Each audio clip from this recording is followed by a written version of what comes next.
سروک امریکا دونالد ترامپ وزیر درو امریکا ریک تیلرسن جی کار دور خست و سروک سیای مایک پومپئو لجهوی دانی. ترامپ ده پیام خود توییتر ده سپاسیا ریک تیلرسن کریه کو جی دسپیک کابینه ترامپ ده پست وزیر درو امریکا ورگرتی بو. ترامپ اف گهورتن دو وزارت درو امریکا و رهبری CIA ده پشراس کریه و راگهاندیه کو سروک سیای مایک پومپئو وکی وزیر درو امریکای نو دست بکار دکه.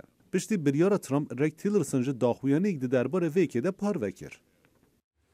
What is most important is to ensure an orderly and smooth transition.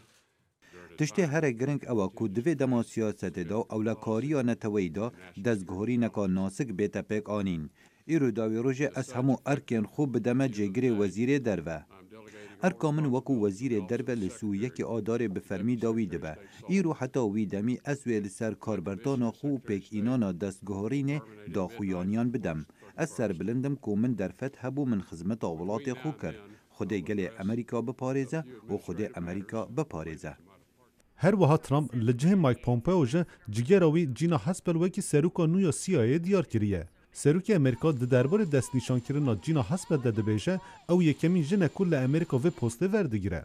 ده درباره وجه گورتنان ده سناتور و دموکرات رخنه خالتینی سر زمان. از واسه حضر دکم که مخابن مگلک آلوزی هنه لدور سیاستا دروه که ماهیا به حسکرین او آخفتنا به یک دنگی. از باورم نباش بو سروک ترامپی که راست نگوتا تلرسنی مبستا من او ارده اصلی مازن بومه اف شوازک خرابه. جه پارتیا کومانیان جان کورنی جه پسنا پومپئو دکه.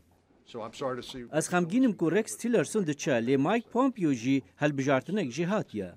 دورخستنا تیلرسن نه بابتک سرکه ده سرانسر سیاست واشنگتونه ده. او تو کس نبنده و بریاره بو. او وری خویا دکه که اف بریار یه دمک درش روژه و امریکا مجل بکه.